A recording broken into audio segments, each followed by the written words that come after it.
Ayan, good evening sa lahat. Magluto tayo ng kangkong.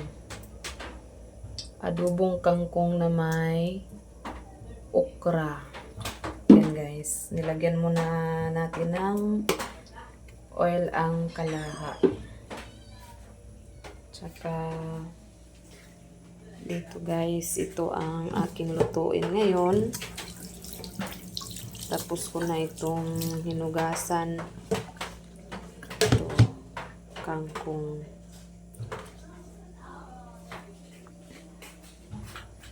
Hintayin muna natin itong oil na medyo mainit siya. At pagkatapos at saka ilagay natin itong onion at saka garlic. Ayan guys, parang mainit na ang ating oil. Ilagay natin ang ating onion at garlic.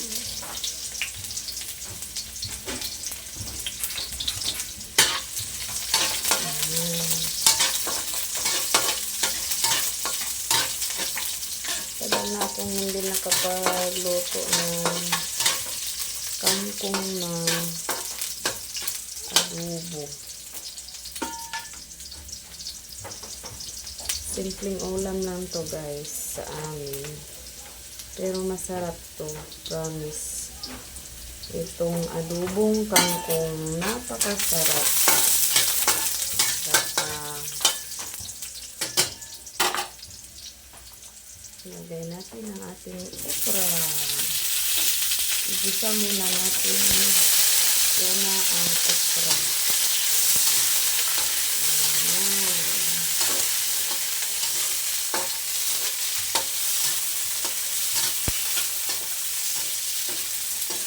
Igisa ang okra at pagkatapos lagyan natin ang silver swan.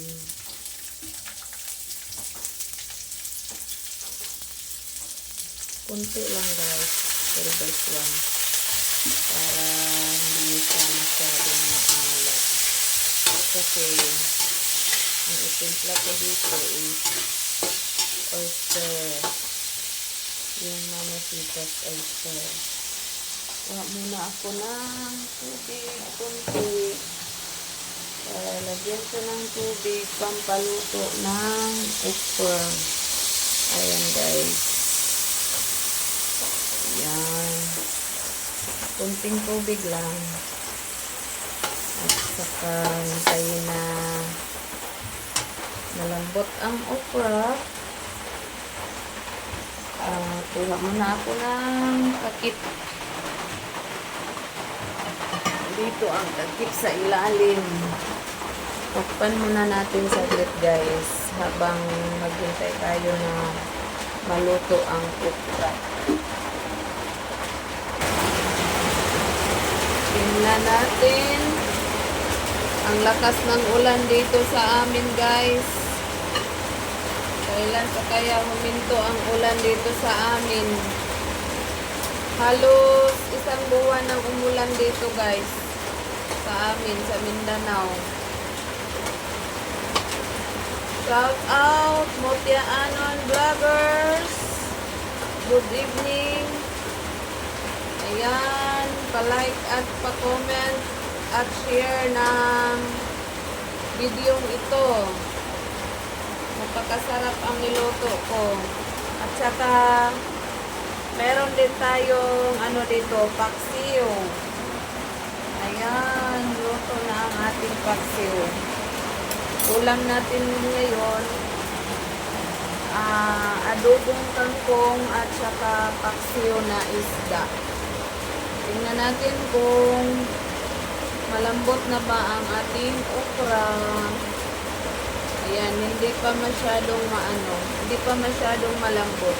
Pasensya na guys sa ulan guys. Pagpasensyahan nyo na medyo maingay dito kasi ang lakas ng ulan dito sa amin ngayon. Ayan oh. Tingnan natin ang ating okra. luto na to. Yan, magsigaw-sigaw na lang ako dito para marinig nyo ako. Yan, malambot na ang okra guys. At saka, ilagay ko na itong kangkong. Ayan.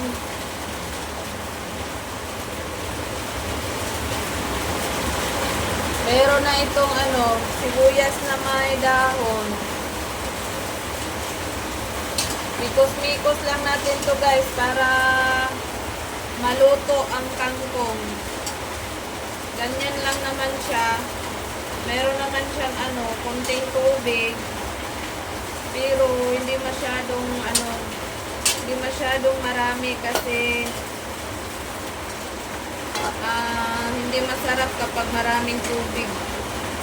Hindi na siya matawag na adobo. Ayan o.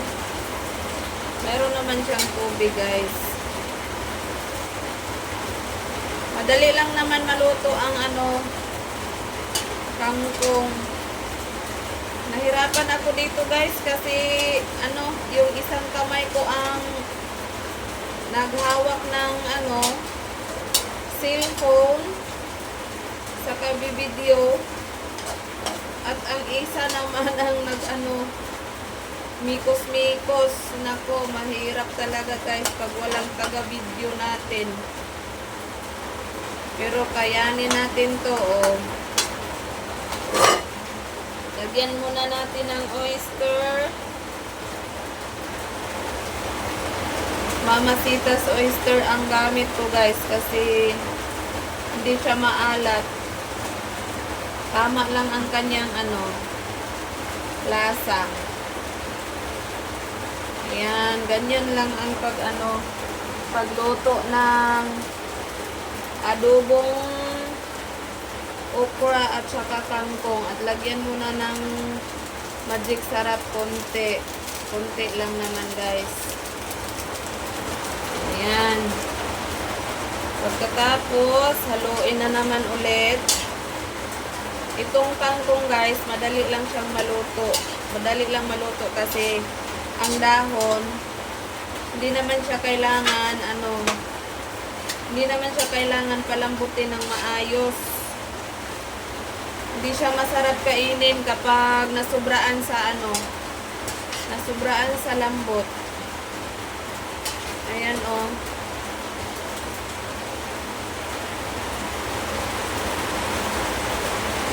guys, pang mahirap lang ang ulam na to guys. Simpleng ulam lang to dito sa aming sa aming bundok. Dito sa Mindanao, kahit anong mga dahon-dahon na gulay, masarap na sa amin yon. Lalo na pag may kasamang bagoong at saka yung ano ba yun sa Tagalog, yung bulad, dried fish yun sa English.